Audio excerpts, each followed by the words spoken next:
সম্মানিত মৎস্যচাষী ভাই ও বন্ধুরা, সকলকে অনেক অনেক প্রীতি ও শুভেচ্ছা জানিয়ে শুরু করলাম আমাদের আজকের নতুন ভিডিও।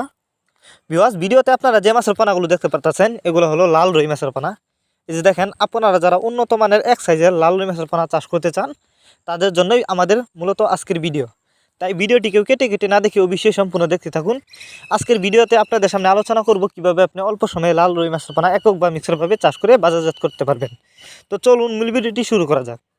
লাল রুই মাছ এটি একটি লাভজনক মাছ, কারণ এই মাছগুলো আপনি চাইলে যে কোনো মাছের সাথে একক বা মিশ্রভাবে খুব সহজেই চাষ করতে পারবেন। আপনি চাইলে বাংলা কাপ জাতীয় মাছের সাথেও কিন্তু এই মাছগুলো চাষ করতে পারবেন।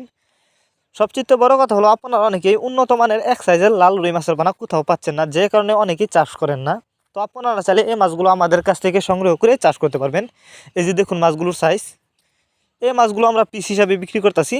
এই মাছগুলো আমাদের কাছ থেকে যদি সংগ্রহ করতে চান তাহলে আমাদের ভিডিও টাইটেল এবং ভিডিও ডেসক্রিপশন বক্সে আমাদের ফোন নাম্বার দেওয়া আছে, নাম্বার সংগ্রহ করে আমাদের সাথে যোগাযোগ করে মাছগুলো সংগ্রহ করতে পারবেন। এবং আপনি চাইলে সরাসরি আমাদের ঠিকানা আইসাও নিতে পারেন।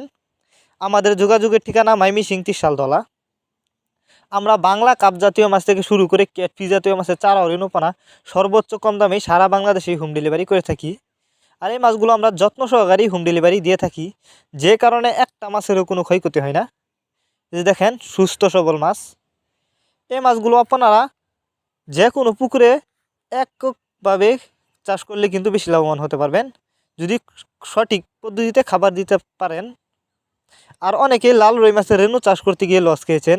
এর কারণ হচ্ছে কিভাবে আপনি পুকুর প্রস্তুতি করতে হয় জানেন না, এবং না জানার কারণে কিন্তু রেণু চাষ করার পরে মারা যায়। তো এগুলো যে অত পনা, আপনারা যদি এই মাছগুলি চাষ করেন অল্প কিছুদিন চাষ করে মাছগুলো বাজারজাত করতে পারবেন। এই যে দেখেন, এই মাছগুলো আজ আমরা হোম ডেলিভারি করতেছি।